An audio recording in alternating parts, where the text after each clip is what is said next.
Who am I and what is... Who am I? Well... Yes, what is my reality? I don't think I have a ready answer. I mean, I could try an answer. If you mean what is it like to be me, it's exactly what it's like to be you. One of the things I've noticed going around doing these kinds of talks is that I truly believe that any one of you could do this. The great frustration of my own life is that I am not a great painter, a great artist, because we need to send people who can paint what they see, who can, through computers and sculpture and whatever, carry the message back. The other thing that I think psychedelics teach, if you do it, this is not what it teaches the first time, but if you give your life to it, it teaches you that death is not dissolution. It teaches you to overcome the one truth that we all accept from science, which is that when you die, you're compost, and that's it. I don't believe it. I think psychedelics secure the existence of the human personality beyond death. And that alone would justify the whole razzmatazz, I think. Perhaps in this body, yeah? Yeah, so I think the body is the placenta of the soul. And that when the soul is finished, it can sever its connection to the body. We can bury the body under the apple tree, and the soul will then proceed with its career in a dimension that we cannot even conceive of.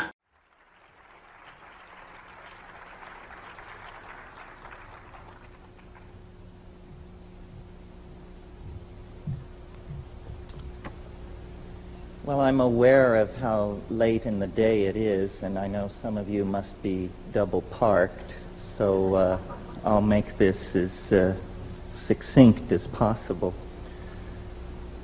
This morning's discussion caused me to wonder how much we would understand about electricity if our method of studying it was to stand on the tops of high hills and wait to be struck by lightning. It seems to me that's sort of the position that we're in vis-a-vis the UFOs. We have no real theory. We have conjectures. We have fiercely defended hypotheses, but we have very little that is concrete to go on. It's almost as though the issue of the UFO were an onion, and as we peel the layers of the onion, we discover when we get to the center that there is nothing there whatsoever left. It reminds me that if you cross an onion with a UFO, what you get is a flying saucer that brings tears to your eyes. Squeezed toward the production of the transcendental object at the end of time, which is nothing less than all time, all space, shrunk down to an atomic dimension and handed back to us. Do you see? There's 4 months, 2 months, 1 month, 15 days, 7 days, the last 7 days, the last 3 days, the last day, the last 23 hours.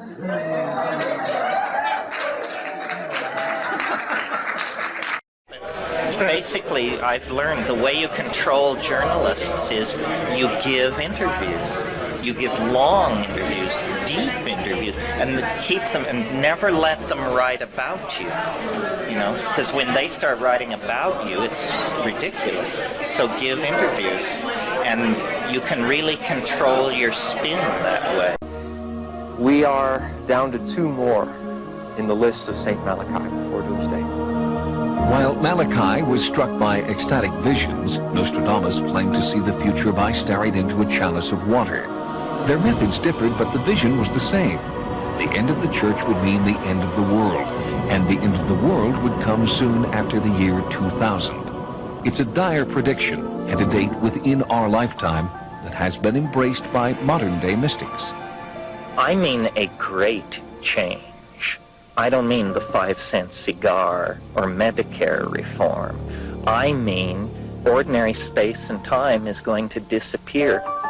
Terence McKenna is an author and explorer who lives on the big island of Hawaii, where he awaits what he believes will be the end of the world as we know it. For McKenna and hundreds of people who have come to embrace his apocalyptic warning, the doomsday clock will run out on a very specific date. I predict the most novel event in the history of the world in 2012. And for a conservative mind, that might look like doomsday. But it isn't doomsday. It's simply that we are moving deeper and deeper into uncharted territory, novel territory. And that's frightening to some people and exhilarating to others. While McKenna's message is much like that of Malachi and Nostradamus, his medium is decidedly 21st century. McKenna's crystal ball is a personal computer running software of his own design called Time Wave Zero. I believe that we have in fact discovered the structure of time itself. McKenna developed Time Wave Zero in 1970 after studying the ancient Chinese fortune-telling system known as the I Ching. And out of that came a mathematical algorithm that obviously wanted to be a calendar. And when I looked at it as a calendar, I saw that it described the ebb and flow of change in history. When McKenna placed the I Ching's pattern of peaks and valleys over the timeline of history, he made a startling discovery. When the I Ching system dipped, so did the fortunes of the planet. Here, 1356, the Black Death, a third of the population of Europe, dies. And here, the culmination of the Italian Renaissance in 1492 with the discovery of the New World. Over here, the American and the French revolutions. Here's World War II, and here's us. Because his computer system provides a remarkably accurate picture of the past, McKenna is confident it will prove to be an accurate picture of the future as well. So the predictions of the past give us confidence that what it's saying about the future will also turn out to be true. On December 21st, 2012, the time wave dips off the chart and into infinity. McKenna does not know what will occur on that date, only that it will be the most significant point in human history. One of my guesses is that what we will discover in 2012 that will make this true is time travel. If technologies that could move through time were developed around that time, it would explain why the wave could no longer give a linear description of the unfolding of events, because the unfolding of events would go non-linear at that point. Nearly 500 years ago, Nostradamus predicted similar changes in the time-space continuum that would occur soon after the year 2000. He sees a change in mankind, a new humanity, a new culture that ultimately leads to the human race leaving the planet Earth. They're living in the planets of the constellations Cancer and Aquarius. So when you look up tonight at the sky and you see the stars of the Aquarius constellation, you're seeing the future of humanity. The mind to rove and scan in a much more expansive domain of information than is normally the case. I mean, if you don't smoke cannabis, you may spend your evening balancing your check account. If you do smoke cannabis, you may spend your evening contemplating the causes of the Greek Renaissance. More money has been spent trying to find something wrong with cannabis than any other vegetable material in human history. And what they've come up with is so pathetically thin that I am confident that it amounts to a clean bill of health for this stuff. Cannabis is not a health problem. The problem is that it promotes social values and attitudes which are unwelcome in capitalist market-based society. It's just that simple. A drug like coffee, with a horrendous health profile compared to cannabis, is completely welcomed into the marketplace and the home and the lifestyle of modern people. This is simply that we value certain states of mind and we fear and suspect others. And this is based entirely on value systems that are inculcated from above. Here we are, backstage. Lost the last. Hi, Terence McKenna. That's Terence and Nick Gerber. You know Nick? Yeah. Make sure you connect. Sun-like star.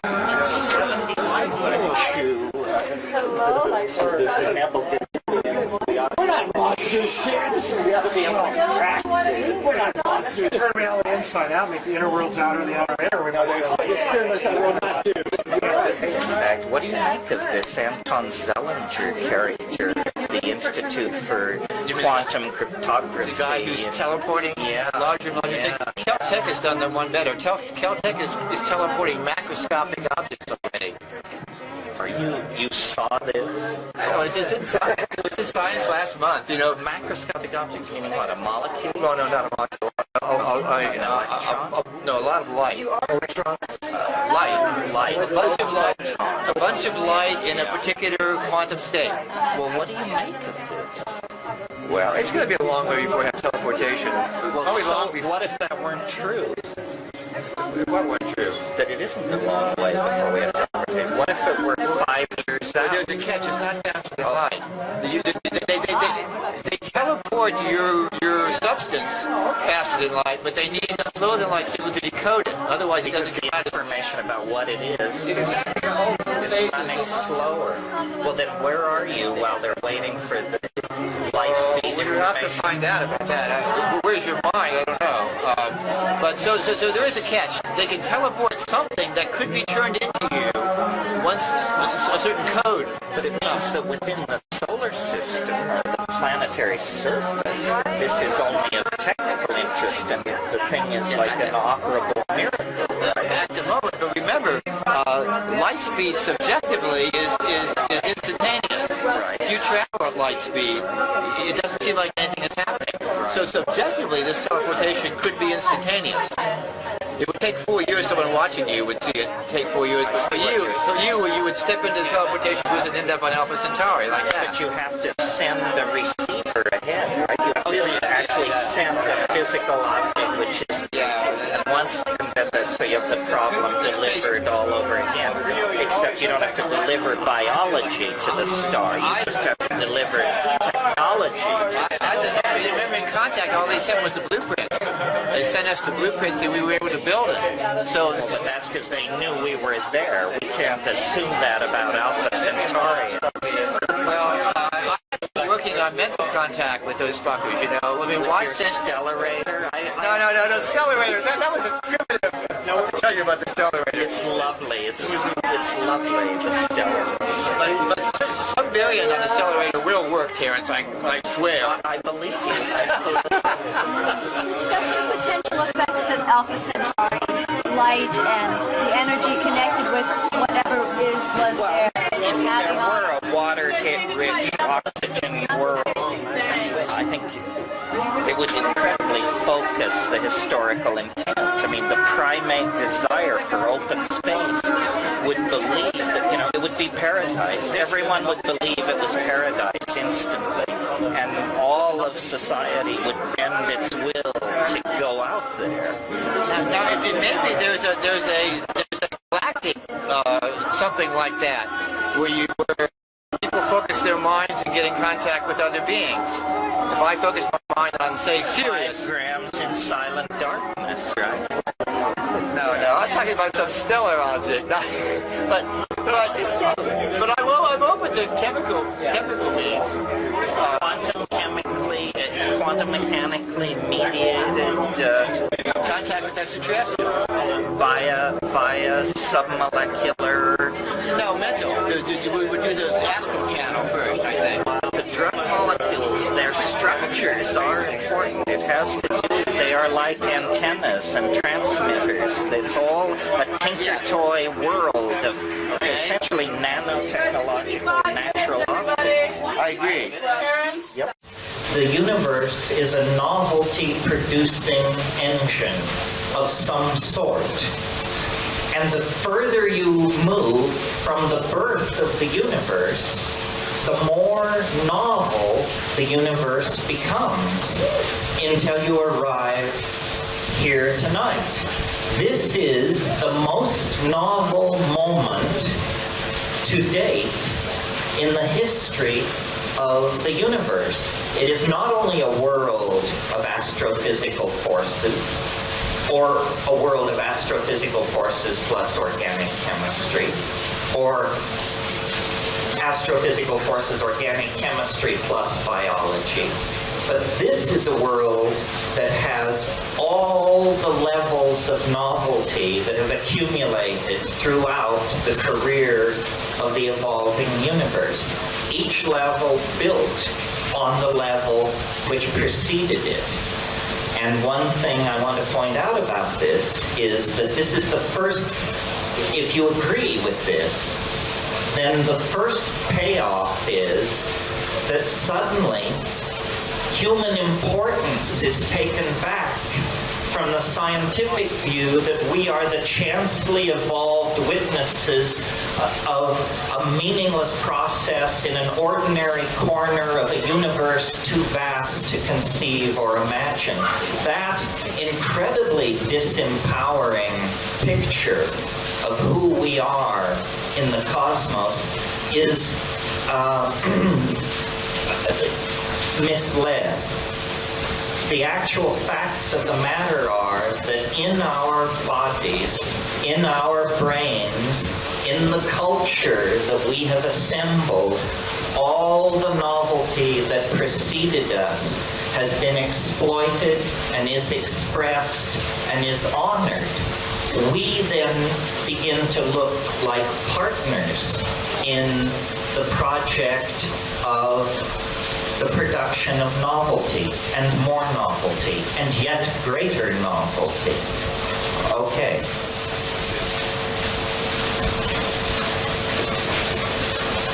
That's the first fact which science overlooked, the conservation of novelty. The second fact that science overlooked is more of a stretch in terms of the break with the past style of thinking that it requires. The second fact, which science overlooked, is the fact that each advance into novelty, each new level of novelty occurs faster than the level which preceded it. This is incredibly important because what it means is that the culmination of the novelty-producing process could be far closer to us in time than we might ordinarily suppose using scientific assumptions about reality. And those of you who have heard me before have heard me say, history is the shock wave of eschatology.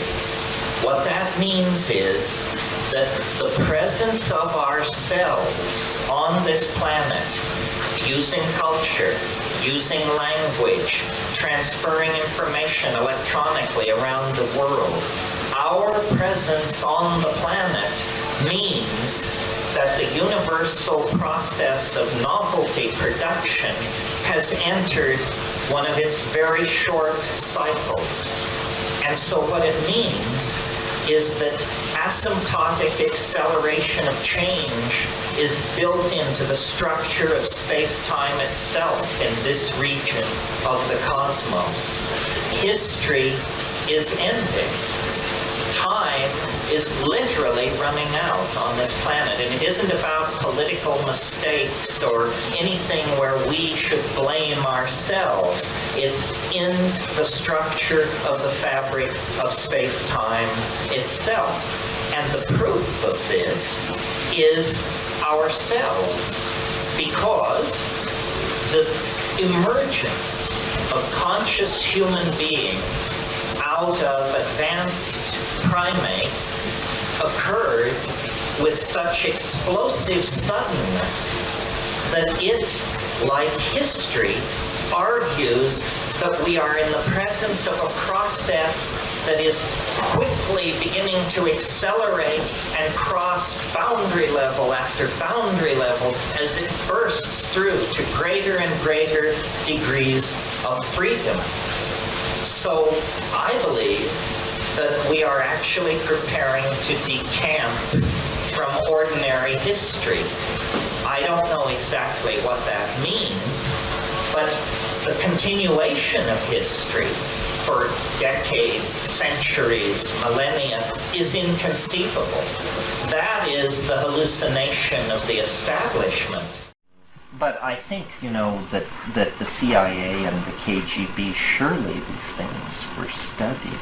I mean, we don't know what happened to all that psychedelic research. We know that MK Ultra lasted up until about 1970, and nobody ever asks the question, what happened after what we know about? Mm-hmm. The story they put out was that, it just didn't work out, and it seemed sort of silly, and it was all over the place. But knowing what we know about it, how is this possible? Have they reproached you? Not so far as I could tell. Now here's a very large specimen of ayahuasca. Hier ist ein sehr großes Exemplar der Ayahuasca-Ranke. Sie hat diesen abgestorbenen Baum völlig überwuchert. Es ist der weltgrößte halluzinogene Pflanze. Was wir hier sehen, sind ganze Tonnen von alkaloidhaltigem Pflanzenmaterial. Es ist die klassische Pflanze des Schamanismus am Oberlauf des Amazonas. Und die Quechua-Indianer sagen, es sei die Leiter zum Mond, das Boot, das sie zum Zentrum der Milchstraße führe. That carries them to the center of the Milky Way. Perhaps. Vielleicht.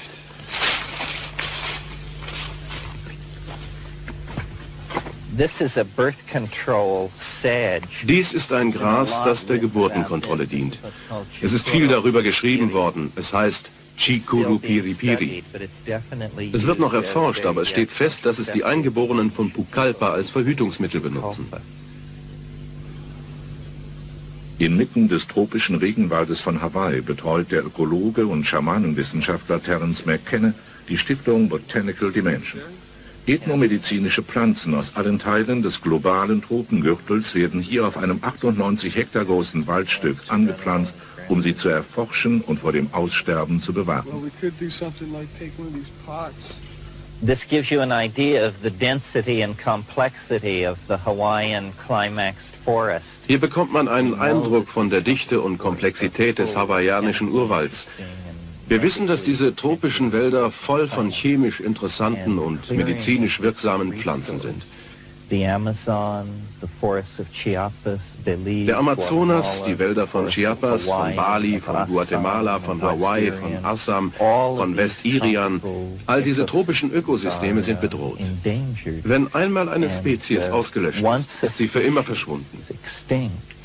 It's gone forever. It's a unique thing in the universe.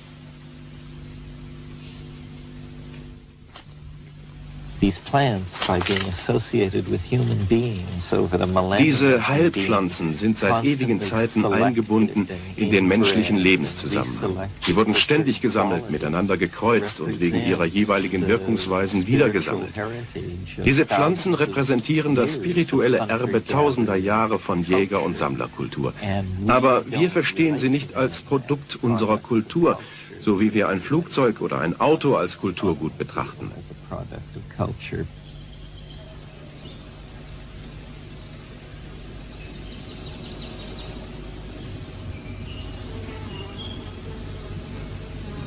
The most existentially real part of so-called ancient knowledge.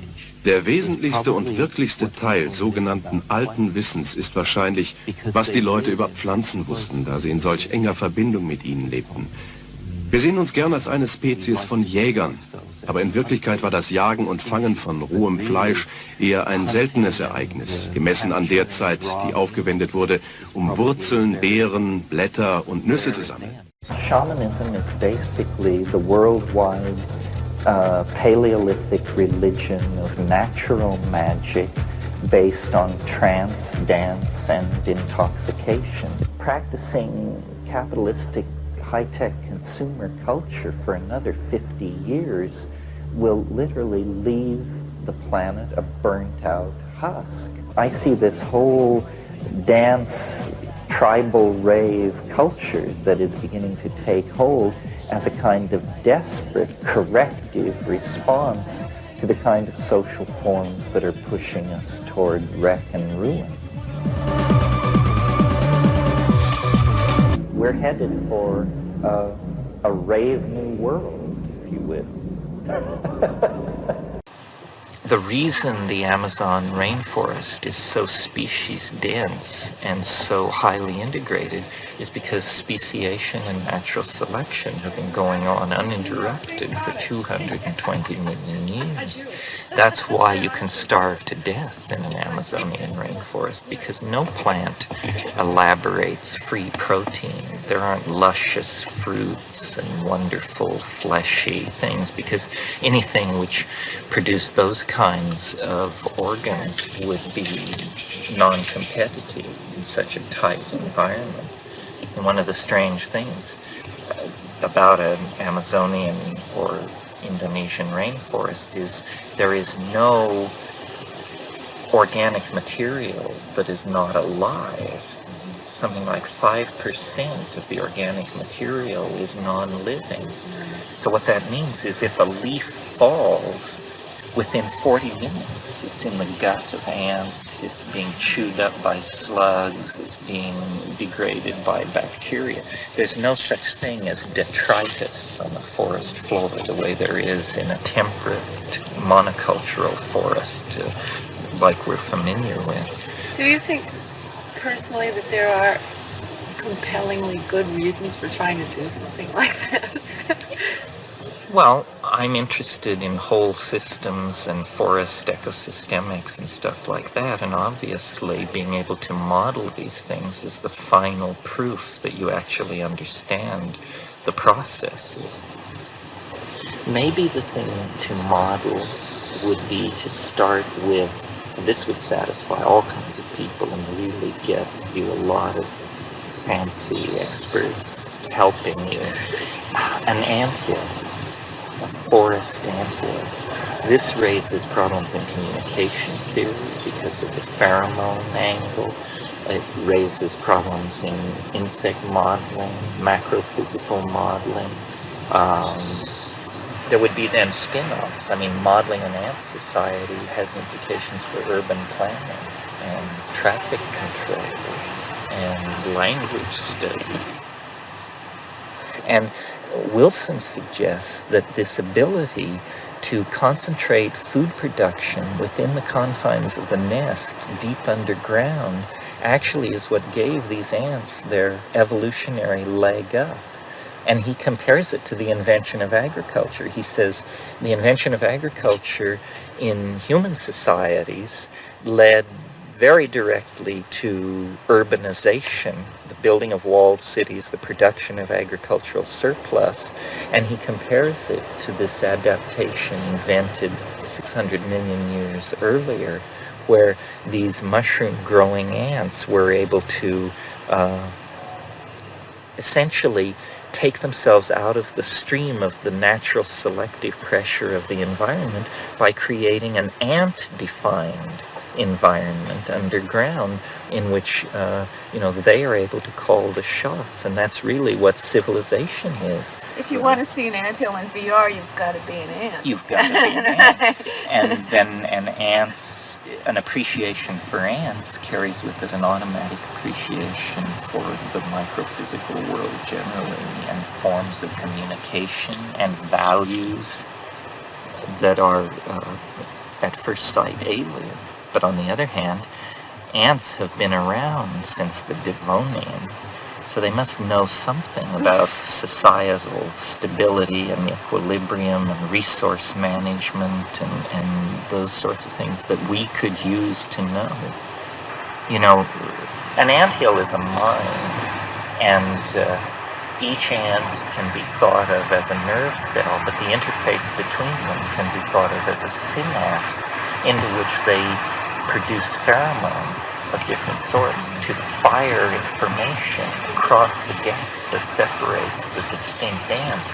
So you would probably find that your modeling of the anthill was turning into a kind of prototype model of all kinds of complex electrochemical systems. I grew up in western Colorado, and we prided ourselves on being Westerners. Every time I come south, I realize that the place where I grew up was south, but like schizoid about it, and never owned up to the fact that the psychology of North Carolina is more what western Colorado is about than the psychology of Southern California by any stretch. Anyway, not to wander, I grew up in this place, and I was curious. And I think curiosity is the psychedelic virtue. It's the precondition for finding your way into the presence of this answer, intellectual curiosity. And I was told, well, you know, there were dinosaurs here 100 million years ago, and 50 million years before that there was an ocean here. And we would go out into the dry arroyos and sandstone country, and here would be these seashells and spiral ammonites and stuff. And I was obsessed with the sea because I had never seen it. I didn't see the ocean till I was 14 years old. And yet here was evidence of the ocean in some of the driest and most shattered desert country you could ever see. And so I got the message, and the message is the world is not what it appears to be. Where there are deserts, one finds evidence of oceans. Where there are wastelands, one finds evidence of jungles. And by extension, where there is love, one can uncover animosity and conflict. Where there is hate, one can uncover love and community. So very early I got the notion things are not as they appear to be.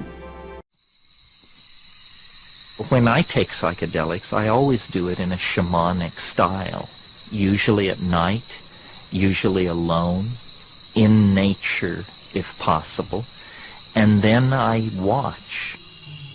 I pay very close attention. I use my mind as an alchemical vessel for carrying out observations on the union of spirit, my personality, and matter, the physical matter of the substance that I'm ingesting. Nothing in human experience is as much like the singularity as a psychedelic experience. In a way, it's a microcosmic anticipation of this macrocosmic event in history. When we take psychedelics, we undergo a mini apocalypse, a mini revelation, and it positions us then for these larger events in the historical time stream. I explored the red sandstone bluffs yesterday and violated my own rule and actually did take a little psilocybin, just a tiny bit, just to help me sort of understand the landscape. And since today we're going to talk about ecology, it was sort of, I figured, part of the business end of things to do that. the reason I went to the effort to get the aerial photograph of Rustler's Valley up so you could see it was simply because on my very light mushroom trip yesterday, I went down the face of the bluff and then up onto the bluff, and then I just sat there, and I had no real expectation. I mean, I was roughly interested in the botany, and then I just sat there and smoked a bomber and sort of considered the situation, and several thoughts came to me of a somewhat surprising to me, and it was about the land. And I've been puzzled ever since I've gotten here, because this whole journey has had a kind of funny personal element in it, in that this place is more like where I grew up than any place I've ever been. And I keep telling myself it's not so, that I'm not paying enough attention, and that there is nothing more irritating than the tourist who carries with him always the assumption of his home. But on the other hand, my relationship to the place where I grew up was not casual. I was a rock hunter, a fossil hunter. I spent a lot of time alone in the sandstone country, looking at it from a distance like this, you know, and picking at it and climbing around. And I can't shake the impression that I'm within 50 miles of where I was born. And if any of you ever have the opportunity, go to western Colorado, to places like Montrose, Delta, Delta County, Pitkin County. It's this to a T. It's the land that is the same. Of course, the plants are totally different. And I concentrated yesterday a lot on looking at the identifiably exotic South African flora, which I'm sure you all take for granted, but things like the cabbage tree and the Pelospelus and the Caryodopsis, the little Caryodopsis plants up on the rocks and all of that. Very interesting. But then I had a sort of a hallucination about the place, or an understanding, and that's why I brought the map in. And this is an aerial photograph of the general area, and this is the valley. The house and all the complex and the buildings and everything is here, and the big stone bluff behind us is this thing. And I don't, maybe you were aware, but maybe you weren't all aware of how thin it is, how it's just a knife of stone. It's not a mountain range that begins behind us. It's a knife of stone that is quite as clear on the other side as it is on this side, because we hiked up and looked over, and there's more cultivation and so forth and so on. So I was thinking about how this is roughly a round valley, an enclosed valley, and valleys like that are always gather energy. Just, it's like a trivial observation. They gather energy. The Kathmandu Valley is such a valley, a round valley. The Valley of the Sibundoy in Colombia, that Schultes called the site of the most highly evolved narcotic consciousness on Earth. He was speaking of the Brugmansia shaman, is a valley very similar to this, the Covelo Valley in Northern California. Anyway, not to put too fine a point on it, but my impression of this thing yesterday very strongly was that it's alive, and it's a beast. It's specifically and very obviously a dragon. And it guards this valley, and there's a very strong sense of its personality and intelligence. And I wonder if the local people haven't always perceived it that way. Certainly in Australia, it would have that kind of a character. So, you know, that was just a couple of grams of mushrooms, no purpose, and walking around, and suddenly there was this whole new dimension to things. And this gives it very clearly. This is another whole new dimension to things, to look down on things. This is the shaman's eye view of Rustler's Valley, and the whole thing is clearly under the protection of this thing. And I'm sure in the late afternoon this must photograph very clearly from orbit, because it would throw a long extended shadow.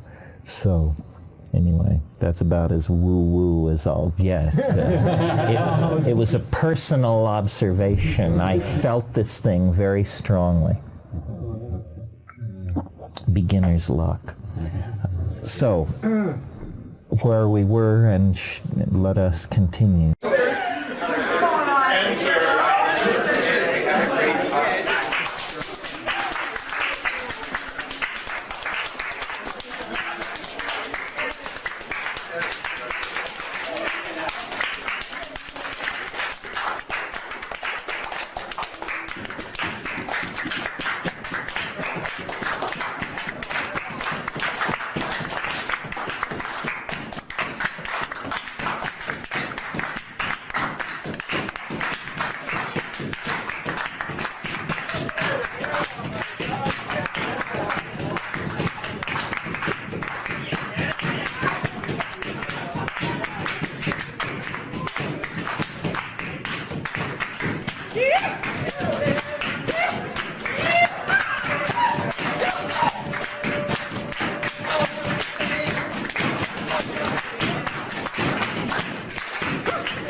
The importance of virtual reality, as I see it, is a technology that will allow us to show each other our dreams. We will be able to build structures in the imagination that we cannot now share with each other. I imagine a world where children begin to build their virtual realities by the time they're 5, 6, 7. Well, by the time they're 20, these virtual realities may be, practically speaking, the size of Manhattan. Well, then what real intimacy will mean is saying to someone, would you like to visit my world? My world, with my visions, my values, my dreams, my fears. In a sense, what virtual reality is a strategy to let us turn ourselves inside out so that we see each other's minds. You know, octopi wear their minds on the outside of their bodies. Octopi communicate by changing colors and the smoothness of their bodies. They wear their meaning. We have an organ that we can do this with, but it's very limited. It's called a face. If you look at people's faces and you are open, you can see into the mind. But virtual reality is going to allow us to share much, much more of ourselves. After all, my reality is not how I look. My reality is who I am. And the only way I could give that to you is if I could invite you inside. So I think this hasn't much been said about virtual reality because it doesn't interest the commercial people who are developing it. But I think this is what it will eventually be. A tool for sharing our dreams and the insides of our heads.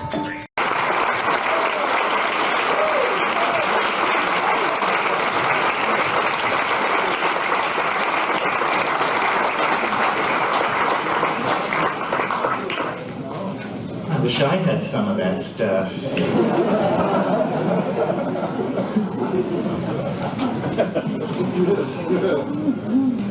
Well, I was surprised to hear McLuhan invoked so many times today, and I will do it again. McLuhan had an idea of what he called the global village, and the global village is coming to be. This is what the crisis that is being presented to us as a crisis in communism is. It isn't a crisis for communism. Communism is going first. But what it is the death knell for centralized structure, for centralized.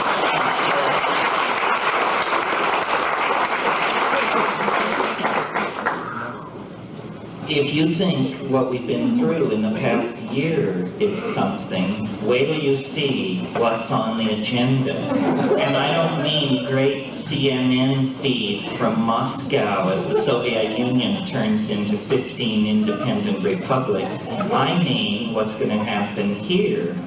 Because what is so terrifying about Gorbachev from the point of view of the powers that be is that he models a leader who can say, we did it wrong.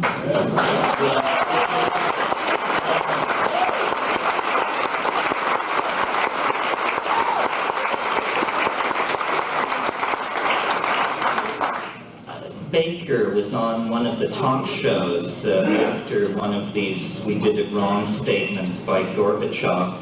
And they said to him, well, under what circumstances would an official of the United States government admit a mistake? And he said, well, you don't understand. You see, we have a collective decision-making apparatus, and hence, we don't make mistakes. You see?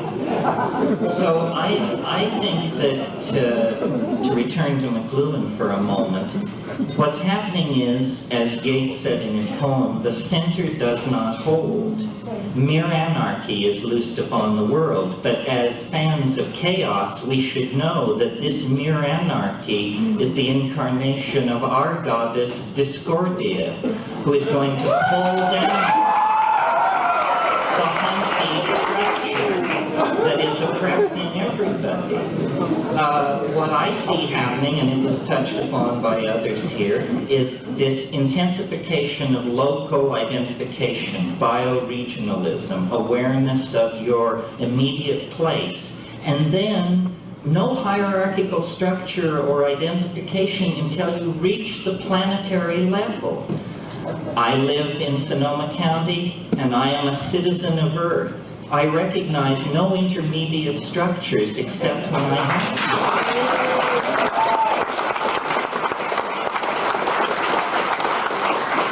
So I agree with Tim. I cheer on the people who present the protocols and plead their cases before these gray-faced medical boards.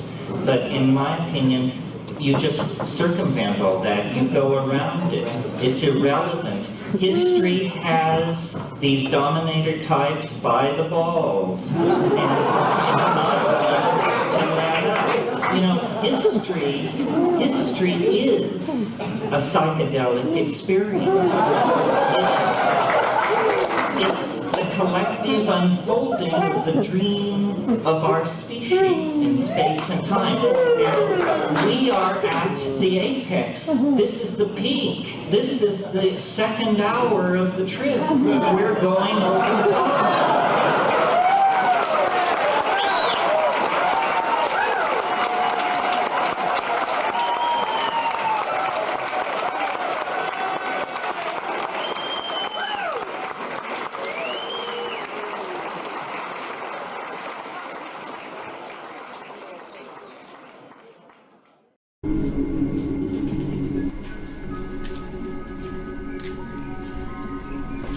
This is ground zero for the Rosicrucian Enlightenment.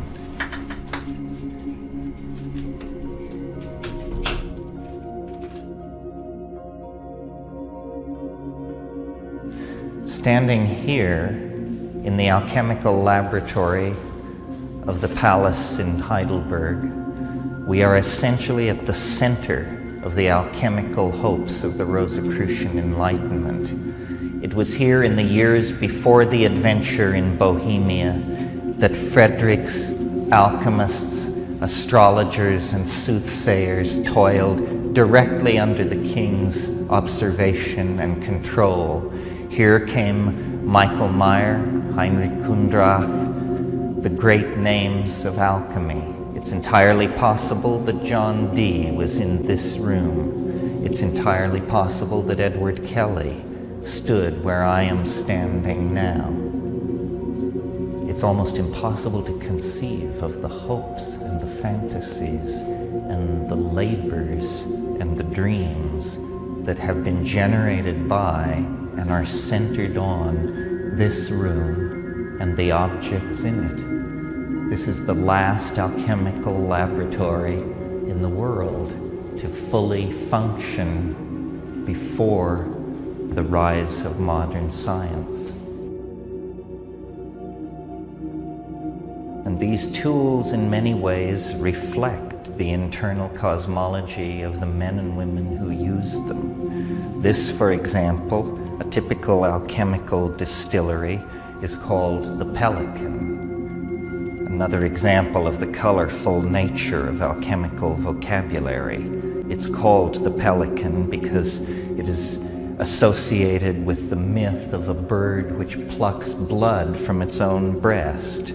The prima materia, feces, black coal, charcoal, salt niter, heated in here, brought to a high temperature, a fevered caloric state, rises into the higher empyreum of the vessel, and there, rarefied, it condenses, liquefies, and flows down into the cooler domain of the child of the pelican. Here the essence is collected, the quintessence, and always the hope was that the next experiment, the next combination of materials would yield the elixir vitae, the lapis philosophorum, the completion that the alchemist sought.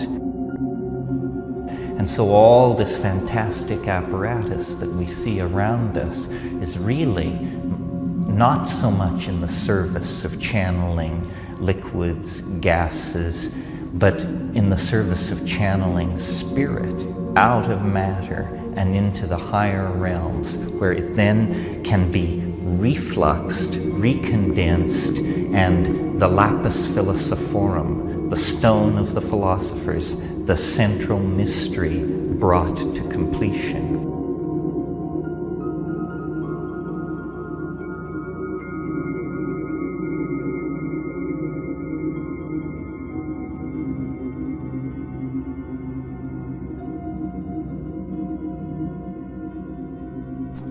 It's the self that we are trying to recover. This is lumina de lumina, the light trapped in matter, the lux natura. This is universal medicine, curing all ills. It is the answer. It is what everyone is looking for and no one can find.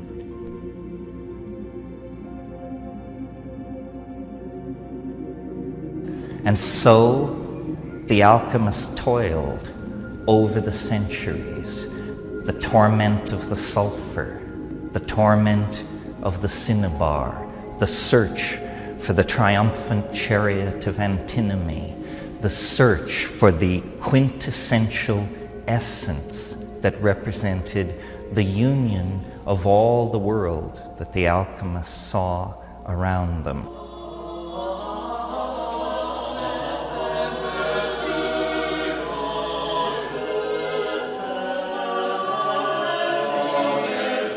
We have come to understand that the work of alchemy was not about the transmutation of crude metals into gold, but was in fact a kind of dance of the imagination in which the psychological complexes within the alchemist were mingled in an amalgam with chemical processes, creating a kind of mythology of matter, a landscape in which the green lion, the red dragon, the hermaphroditic queen, the four-headed dog were figures moving to and fro in the fevered speculations of the so-called philosophers. And the belief was that man could work with nature, a full partner with the divine process, and redeem the light fallen into matter, and in so doing, redeem himself.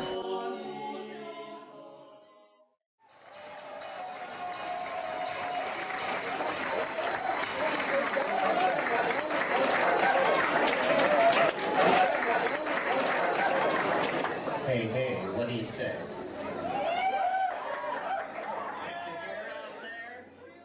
There is a very important part of life which has been ignored by science, and because this is a scientific society we're locked inside of, we've gotten a distorted view of it, and that is there's a quality to reality that everybody can feel, everybody experiences, we all know it, and yet we get no reinforcement for its existence from the models that our culture venerates.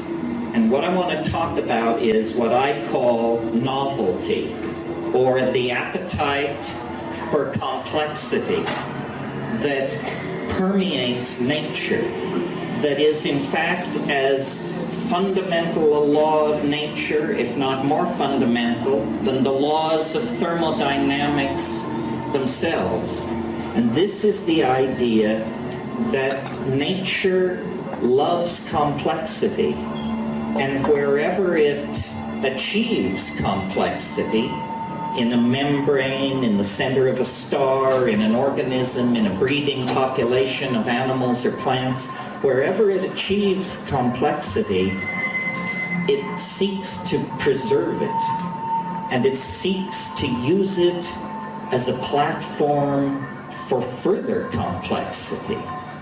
This is what the universe is. It's a complexity generating engine of some sort on all levels, not only in biology but in physics. If you look backward in time, the universe becomes more simple. 1 million years ago there was no human civilization. 100 million years ago there were very few mammals. 1 billion years ago life had yet to emerge onto the land. 5 billion years ago, the planet itself was in the process of condensing. If you go back to the domain of the Big Bang, you find a world, a universe of pure electron plasmas, not even atomic systems, still less molecular systems. All that lies in the future. So in a sense, as the universe ages, as it cools, it complexifies, it becomes more novel. And biology on this planet, since we only know of its presence here and in a Martian meteorite discovered last summer, complexity on this planet finds its concrescence in animal life, still more in ourselves. The reason I mention this is because the scientific model of reality tells you that we are the chance-created witnesses of an essentially valueless universe. Chance and necessity. This is the chant of science. But looking at the record, it appears nature favors organization, favors complexity, and therefore favors ourselves. Because we represent animal complexity plus culture, plus phonetic alphabets, plus high technology. So the universe has put all of its eggs, or at least the processes of evolution on this planet, have placed all their bets in the human world. But this raises the stakes, makes the situation far less existential, and makes what we do with our human freedom a matter of great import. It turns out we count. We are more than witnesses. We are more than victims. We are, in fact, co-creators of this universal tendency to complexification. And in the psychedelic experience, we see the culmination of this process, a kind of anticipation of ultimate complexity, where information is holographically embedded and all things become possible. All things are now possible in the human world. Reductionist biologists have said of life itself, it's a kind of iridescence on matter. Other people say mind, conscious mind, is a kind of iridescence on biology. These are all sort of ways to dismiss what we experience as most fascinating and most beautiful. You know, Plato linked the idea of the good, the true, and the beautiful. But it's hard to tell what is good, and it's hard to tell what is true. But it's not hard to tell what is beautiful. So if you follow beauty, I think you can be pretty clear that you're not going to fall too far from the path of righteousness. That's sort of what the psychedelic path is. It's the demand that things be more beautiful, more strange, more astonishing than they've ever been before. As we approach this evening, the world not only becomes more complex, but it moves faster and faster. You know the cliches. More change in the last 25 years than in the previous 100. More change in the last 100 than in the last 1,000. In the last 1,000, 10,000. Who can look at this process and assume it will ever stop? But who has looked at this process and asked themselves what will happen if it doesn't stop? Because if there has been more change in the last 20 years than in the previous 100, then in the next 5 there will be more change than in the last 1,000. And eventually you get to the notion of a universe that undergoes half of its evolutionary unfolding in the last hour and 35 minutes of its existence.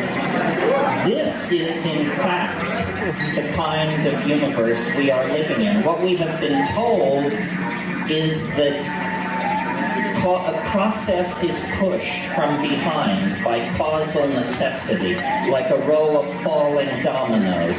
Cause precedes effect. This is half the story.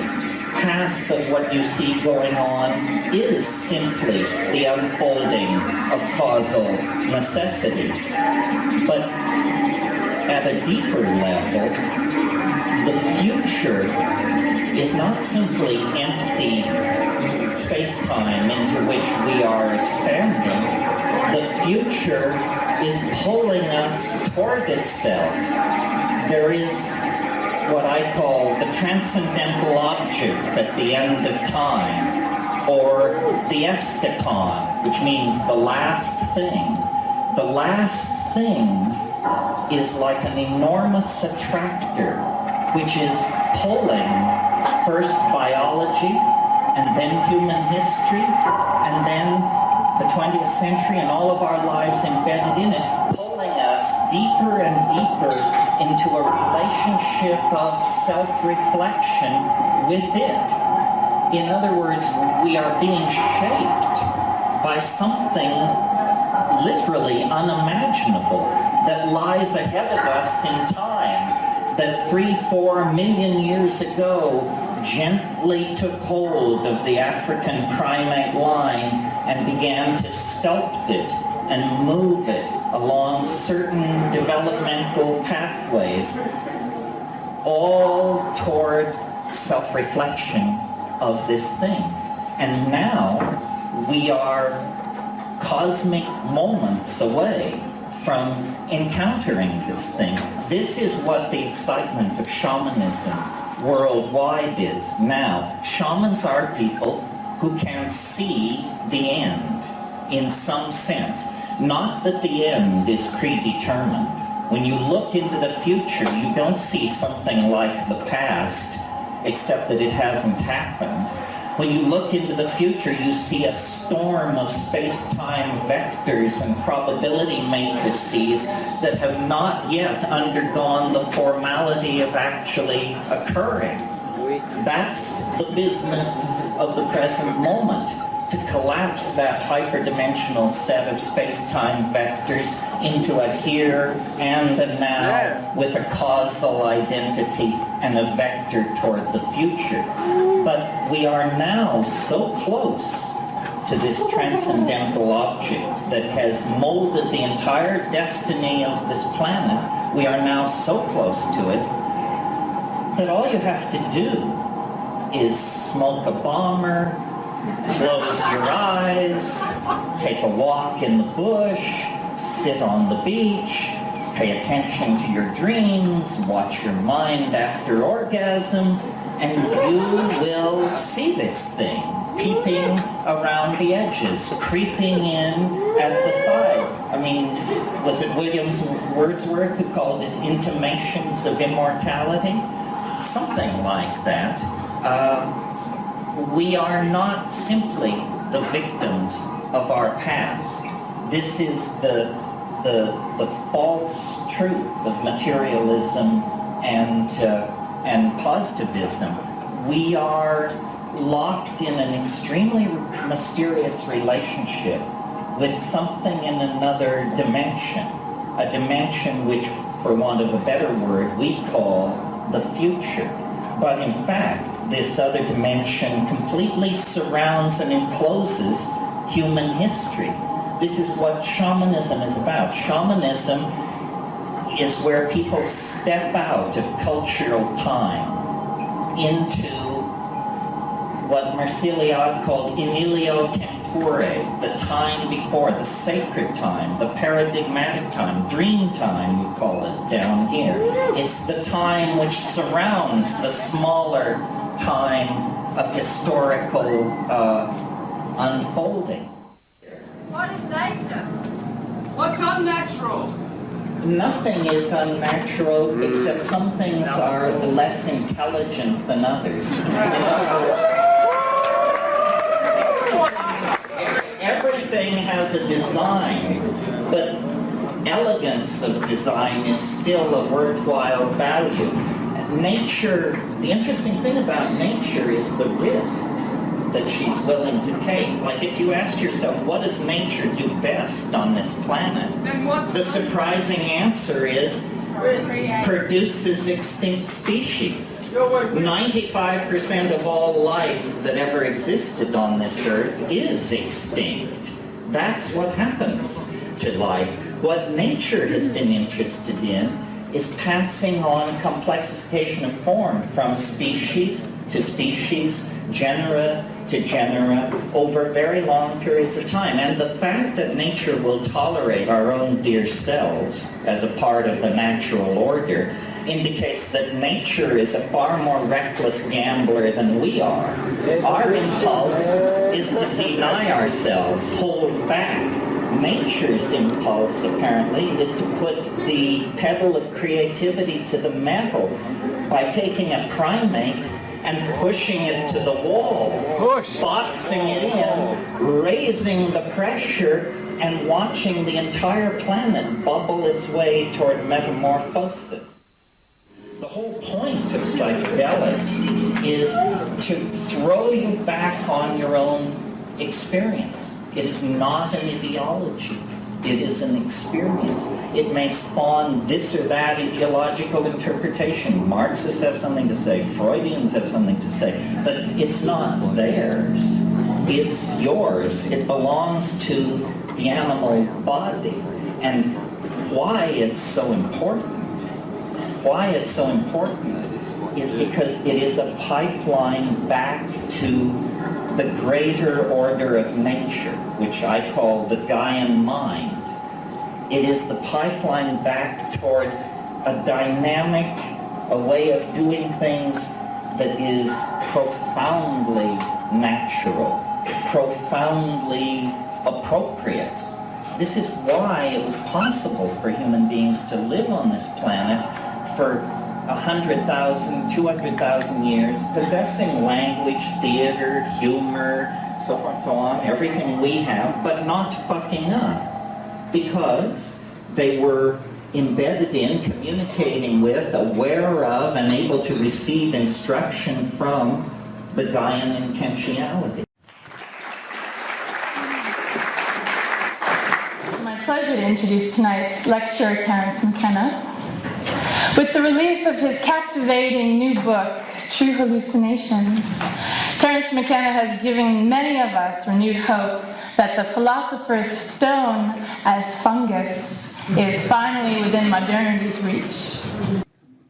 During this sleepless period, I sat one night on this laundry rock below the police house where Dennis was incarcerated, and he was more or less incarcerated because he refused to keep his clothes on, and anything put in a room with him he would hurl out the window. He even hurled the window frame out the window.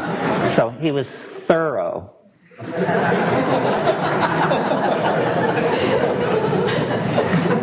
I said nothing to anyone, but I formed the resolve not to spend that sleepless night as I had spent the others, wandering the fields like the fox spirit or meditating at the choro. Rather, I would sit here where the lake emptied and the Agara-Paraná resumed its languid course, here at the boat landing, 70 feet down a steep mud bank from the river house. I would sit through the night and watch. And so, all night long, I sat reviewing the things that had passed, seeming to divide my consciousness and send it both backward through my family tree and forward into the future. I seemed to see all the years ahead. I saw some technique emerging from this contact, which I now think is the technique for growing Stropharia cubensis. Our careers pursued across space and time, and finally vindication as the world realized the truth of the transdimensional nature of the Stropharia visions and the true nearness of the worlds that they had thrown open. For it had become my belief that the contact with an intelligent and utterly alien species was beginning for humanity. It seemed that out of the long night of cosmic time, the novelty of novelties, the moment of contact between minds on utterly different planes was beginning. We were among the first to achieve contact with this other species. It was the real thing.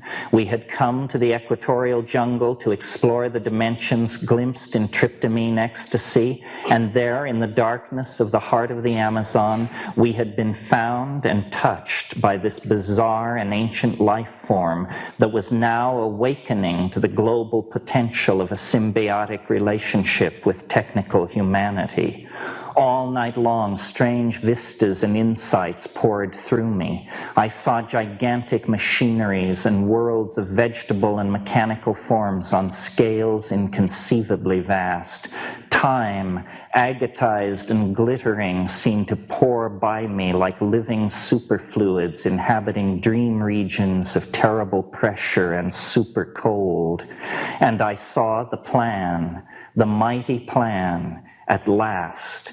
It was an ecstasy, an ecstasis that lasted hours and placed the seal of completion on all of my previous life. At the end, I felt reborn, but as what? I knew not. In the gray of a false dawn, the wave of internal imagery faded away. I rose from where I had been sitting for hours and stretched. The sky was clear, but it was still very early and stars were still shining dimly in the west.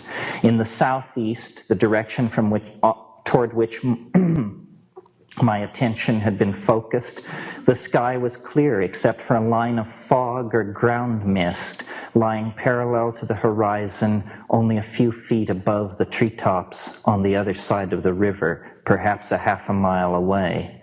As I stretched and stood up on the flat stone where I had been sitting, I noticed that the line of fog seemed to have grown darker and now seemed to be churning or rolling in place. I watched very carefully as the rolling line of darkening mist split into two parts, and each of these smaller clouds also divided apart.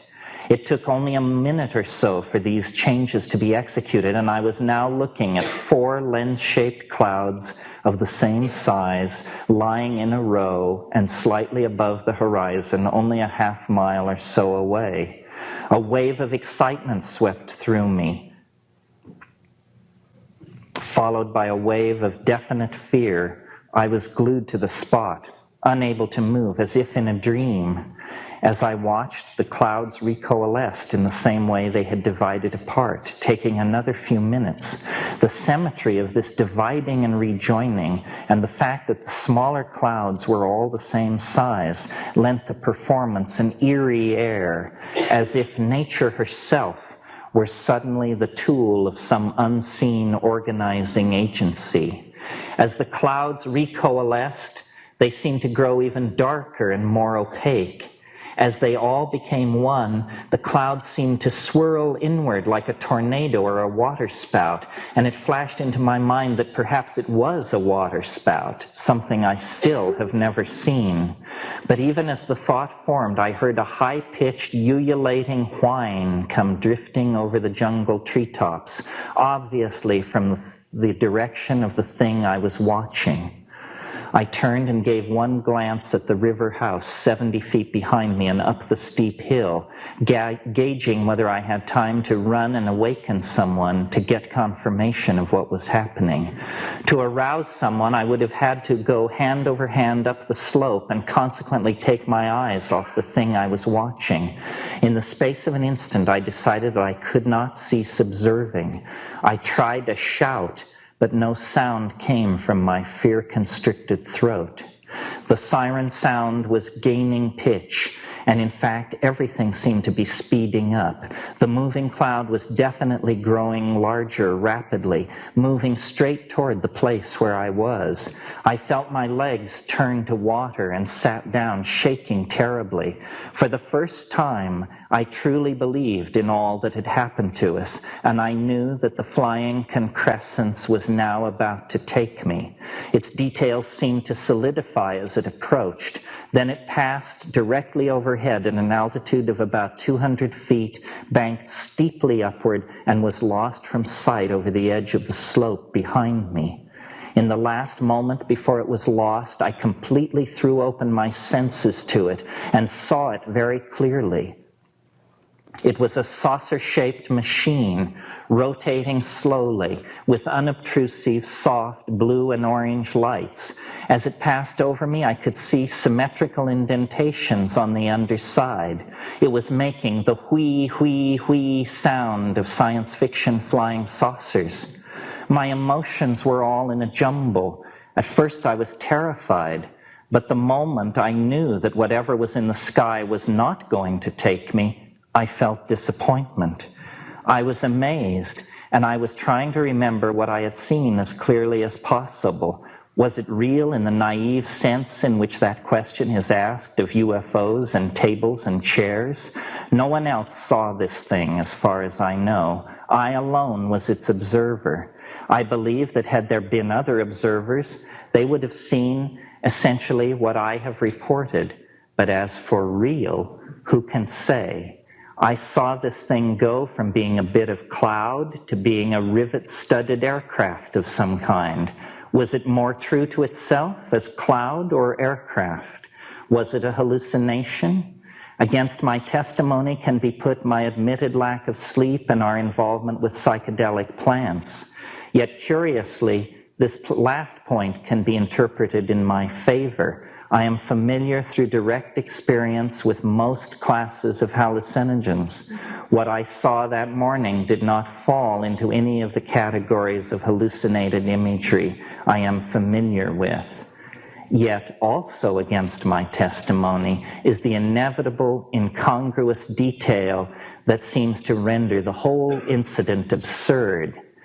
It is that, as the saucer passed overhead, I saw it clearly enough to judge that it was identical with the UFO with 3 half-spheres on its underside that appears in an infamous photo by George Adamski, widely assumed to be a hoax.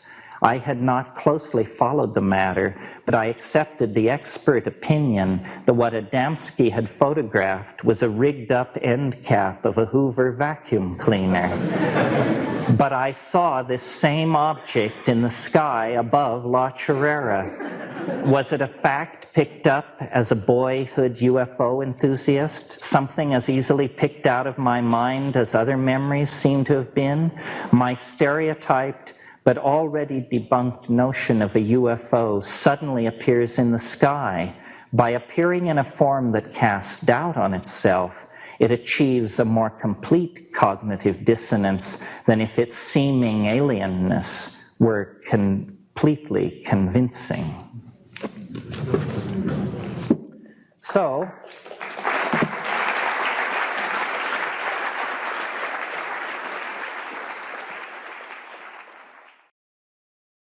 seems to be the unfolding of a literary structure. I think as you approach enlightenment, you become a linguistic black hole. And when you're finally enlightened, nobody can understand you at all because you have curved the continuum back around yourself. The fact that I make my living having people understand me convinces me I'm far from enlightenment. And in fact, it would destroy my income producing ability to even approach it. Creativity, if you analyze what do we mean when we say that, it basically means being able to transcend the ordinary. You see it in a way nobody else ever saw it, whatever it is, and so that's creativity.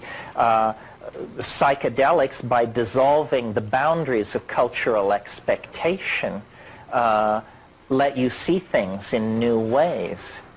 I was in a situation recently where it was evening, and silhouetted against the sky were flame cypress trees, but they were all black. And I was looking at them. I've seen flame cypress trees against twilight skies many times. You all have as well. And suddenly it was like there was this shift.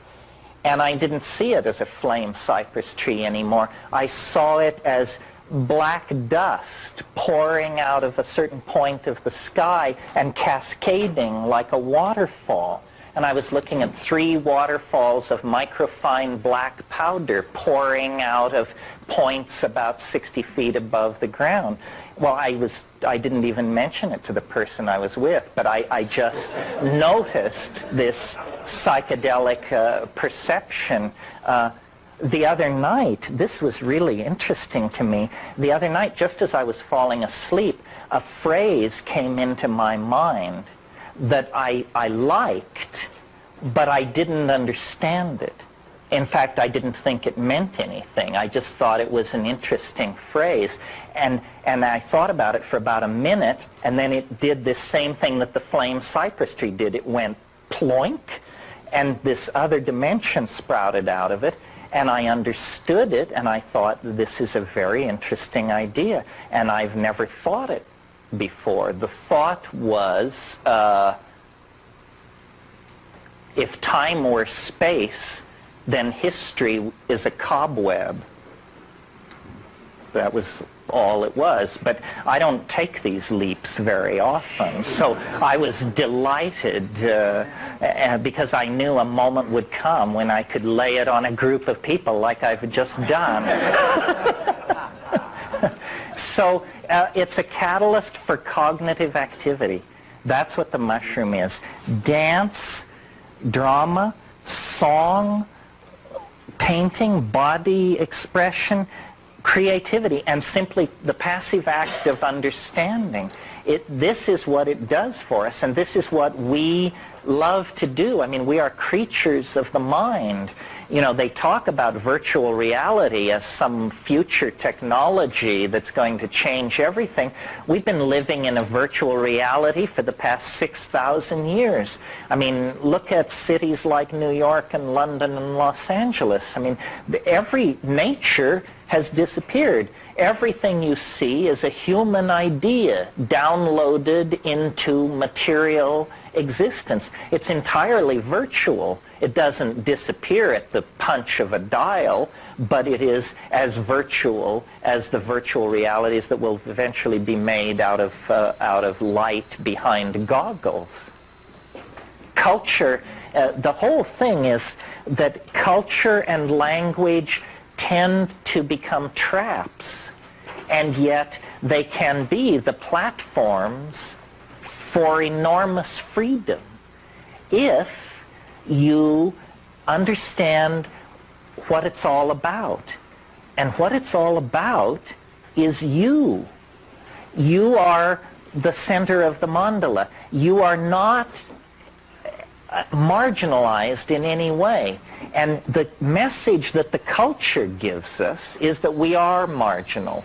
It doesn't matter whether if you've got $100 million, Fortune magazine will inform you that so do 10,000 other people on the North American continent.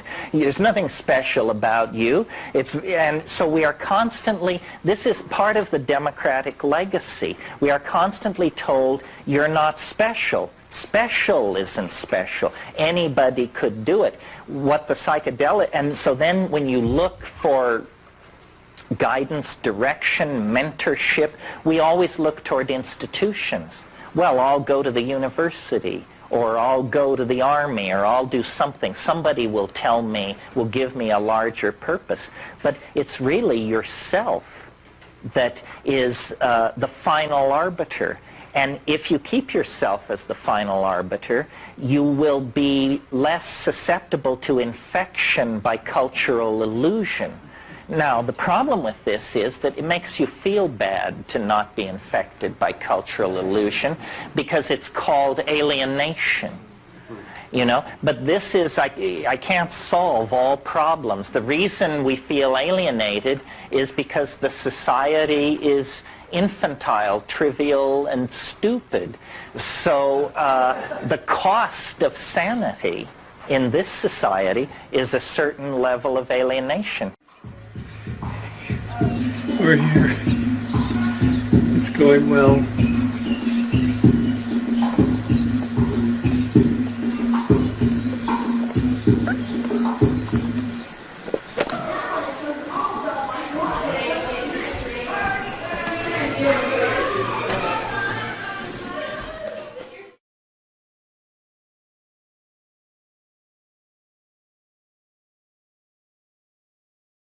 Now look like Eldor.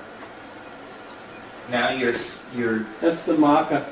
That's the maca. No, white. All these people.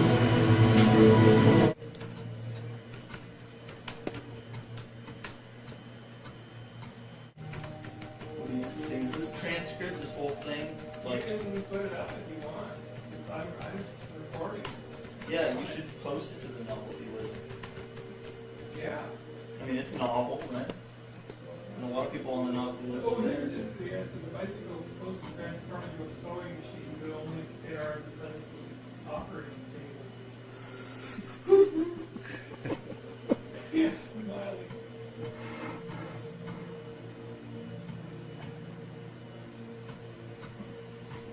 You want to do some talking?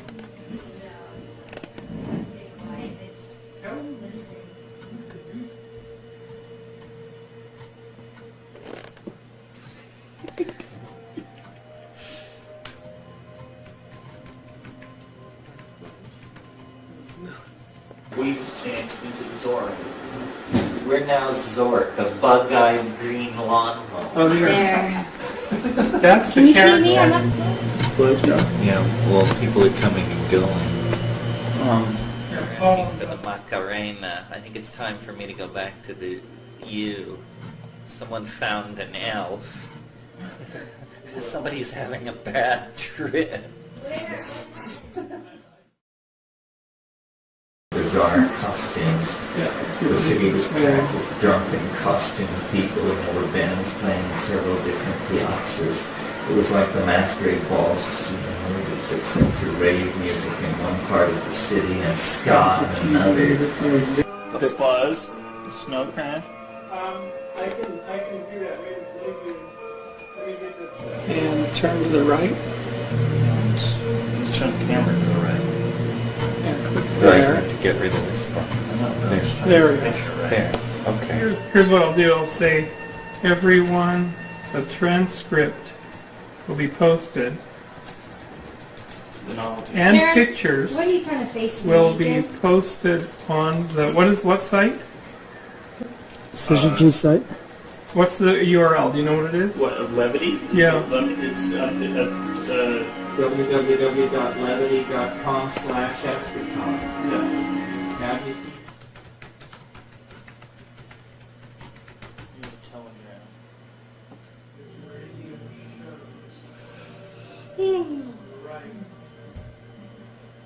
You mean it'll come apart into a marching band? Or it'll clone other beings. I've done that. But do you think, you don't sound like you're of the school that thinks that we're close to some kind of AI, and that when it goes over the threshold within a matter of hours, it will just inflate into some kind of thing that we can't even relate to and will be of no interest to? No, I think, of course, it's hard, no one's defined intelligence and consciousness. I think that people underestimate the trial and error, the error proneness of living processes. But on the other hand, the iteration speed of these machine life is so fast. But there's a difference. The ecosystems that they're living in are extremely arid. They're basically life living in these very narrow tubes connected by very chancy processes. You mean the wires? The wires, and the servers and things, if that's how it stays.